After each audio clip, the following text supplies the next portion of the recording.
আপনি মিঠুন চক্রবর্তীর কাছে সাহায্য চান? হ্যাঁ, সাহায্য চাই, কিন্তু দেয় না, কি করার নেই কিছু। মিঠু, তুমি আরো বড় হও, আর আরো বড় হও। আমরা তো মিঠুন জানি না, গৌরঙ্গ জানি। গৌরাঙ্গ? হ্যাঁ, তাহলে বলুন গৌরাঙ্গ তুমি আরো বড় হও।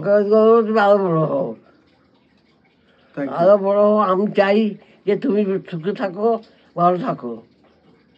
তুমি আমাকে নাই দেখো, যে তবু তুমি ভালো থাকো। না, এই মুহূর্তে মিঠুন চক্রবর্তীর দিদা কিন্তু অনেকটাই কষ্টে রয়েছেন এবং তিনি যেহেতু আর্থিক কষ্টে রয়েছেন, ওনার স্ট্রোক হয়েছিল। যদি মিঠুন চক্রবর্তী কিংবা মিঠুন চক্রবর্তীর ঘনিষ্ঠ কেউ এটা দেখে থাকেন, একবার আপাতত এই লক্ষ্মী দাসের একটা খোঁজ নিয়ে দেখবেন। তিনি কিন্তু আপনার অপেক্ষায় বসে আছে, তাই তো? নিশ্চয়ই। আগে মিঠুন চক্রবর্তী যোগাযোগ করতো? হ্যাঁ, আগে তো আমরা করতে গেছি, পাঠিয়ে দিয়েছি, আমাদের বলে উঠতে যেতে আমরা গেছি। হ্যাঁ, কিন্তু এখন আর না, এখন কোনো ইয়ে করে না। এখন আর কোনো খোঁজ খবর না। না। উনি তো কলকাতায় আসেন? হ্যাঁ, কলকাতায় আসে তো, হোটেল গেস্টে হোটেলে থাকে তো। বলে ডাকতো দিদা, আপনাকে? মিঠুন চক্রবর্তী দিদা, দিদা, দিদা, দিদা বলে ডাকতো? দিদা ওই টালিগঞ্জে যখন ফ্ল্যাটে ছিল, আমাকে বলছিল, দিদা চলুন বোম্বে যাবো, বোম্বে যাবো, চলুন, আর ওখানে থাকবে। এখন আপনার কি করে চলে? চলে গেলে কোনো রকমে 5 দিন আছে, বাদে আমাকে সবাই ভালোবাসে। এই তো পড়ে গেছিল নিনি, এই তো হ্যাঁ, ডান হাত খুব কাজ করে না, হ্যাঁ, ডান হাত ডান তো খুব হাতে কাজ খুব করে। ব্যথা থাকে। আচ্ছা আচ্ছা, বলছি আপনি কি চান এখন মিঠুন চক্রবর্তীর কাছে কিছু? না, যে চাই তো আমি সাহায্য হতো, কিন্তু হ্যাঁ, আপনি মিঠুন চক্রবর্তীর কাছে সাহায্য চান, তাই হ্যাঁ, তো? সাহায্য চাই, কিন্তু দেয় না, কি করার নেই কিছু। কত সাহায্য চান আপনি মিঠুন চক্রবর্তীর কাছে? দেখুন, আমি কত বলবো না, আর আপনাদের ইচ্ছা যে কোনো সাহায্য করলে করবেন, এই হলো কথা। আমার কোনো দাবিও নেই, কোনো জুড়ো নেই। আমরা সে এক পরিবার ছেলে, বাংলার ছেলে বড় হয়েছে, এটাই অনেক, এটাই অনেক, বলুন না? তাই তো, এইটাই অনেক। সেটা মাসি আপনার নাম কি? লক্ষ্মী দাস। লক্ষ্মী দাস। লক্ষ্মী মাসি, তাহলে আপনি মিঠুন আমার ক্যামেরার দিকে তাকিয়ে বলুন কি চান মিঠুন চক্রবর্তীর কাছে?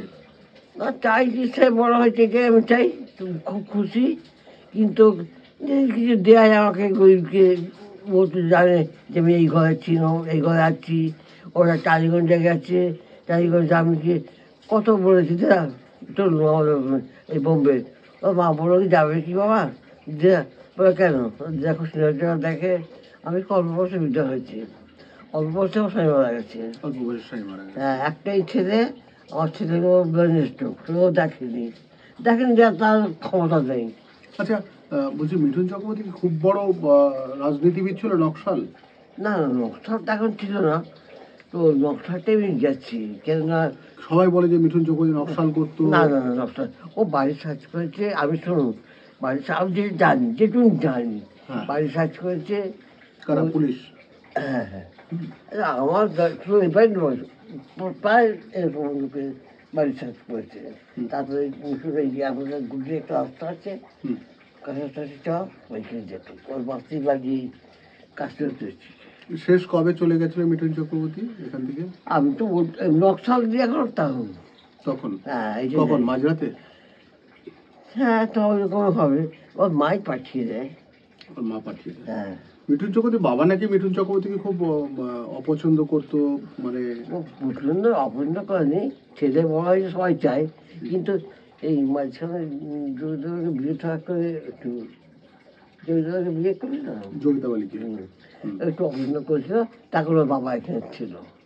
তখন বাবা মা একটু অসন্তুষ্ট হ্যাঁ, হয়েছিল। এখানে মা সন্তুষ্ট হয়নি, ও চলে এসেছিল, ওর বাবা এসে মাস্টার ছিল আর কি।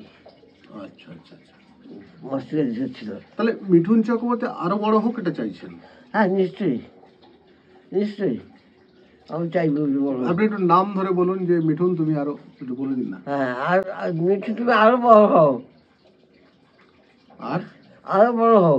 আমরা তো মিঠুন জানি না, গৌরঙ্গ জানি। গৌরাঙ্গ? হ্যাঁ, তাহলে বলুন গৌরাঙ্গ তুমি আরো বড় হও। গৌরঙ্গ, তুমি আরো বড় হও, Thank you. আরো বড় হও। আমি চাই যে তুমি সুখে থাকো, ভালো থাকো। তুমি আমাকে নাই দেখো, যে তবু তুমি ভালো থাকো। ঠিক, অর্থাৎ মিঠুন চক্রবর্তীর দিদা মানে এখন রক্তের সম্পর্কে দিদা না হলেও না একই বাড়িতে থাকতেন। হুম, এই হলো সেই থেকে। ডক্টর সম্পর্ক কিছু নাই, কিন্তু এইখানে আছি ও জানতো। ওরা বড় হয়েছে চাকরি করেছে, চাকরি মার্কেটে চলে গেছে ফ্ল্যাটে। মিঠুন চক্রবর্তী মনের দিক থেকে কেমন মানুষ? না ভালো ভালো, ও মাকে যা শ্রদ্ধা করতো ও বড় হবেই। কেননা মাকে দেখেছি আমরা টালিগঞ্জ দেখেছি, এটা এই যে এখানে দেখিনি টালিগঞ্জে। এই ঘুমটা উঠে মাকে প্রণাম করতে, এই যে প্রণাম করতো 5 মিনিট। মাকে। হ্যাঁ, আচ্ছা ওসব কেউ যায় না, তো আমি যাইনি। মানে মার পায়ে হাত দিয়ে 5 মিনিট ধরে প্রণাম হ্যাঁ, এই এইটুকু যে প্রণাম করা আছে। করেন। অসাধারণ। হ্যাঁ, এই আর মা আমাদের খুব কষ্ট হয়েছে। মা তো অপারেশন মন্দিরে গেছে, মাছ খায়নি, মাংস খায়নি, কাঁচা পোস্ত আর মুগের ডাল। কখন চর্জি পায়ে যায়নি, চর্জি জুতো পায়ে যায়নি, কাজে পায়ে। এইটা বিরাট করেছে। কেন মা? মা হ্যাঁ, মাংস খায়নি, মাছ খায়নি, ডিম খায়নি। কেন? না খায়নি, মাছ তেরে তারপরে তোমার বড়েশ্বর মন্দিরে গেছে জল ঢালতে। ওর মা ভাত তৈরি, কাঁচা পোস্ত আর হচ্ছে আলু ভাতে মুগের ডাল। মানে উনি শিব ভক্ত ছিলেন। হ্যাঁ, ও ছিল মাত্র চেষ্টাও করেছে, ঠিক। আমরা চেষ্টা করবো মিঠুন চক্রবর্তীর কাজ পর্যন্ত এটাকে পৌঁছে দেওয়ার জন্য, যে ওনার লক্ষ্মীবাসী লক্ষ্মী দিদা, হ্যাঁ। লক্ষ্মী দিদার শারীরিক অবস্থা খুব খারাপ এবং লক্ষ্মী দিদা অনেকটা আর্থিক কষ্টে রয়েছে। এটুকুই আপনাদেরকে হঠাৎ করে ঘুরতে ঘুরতে চলে এলাম, একটু লক্ষ্মী দিদার সঙ্গে কথা বললাম। ভালো থাকুন সবাই, আমি শঙ্কু রয়েছি আপনাদের সঙ্গে।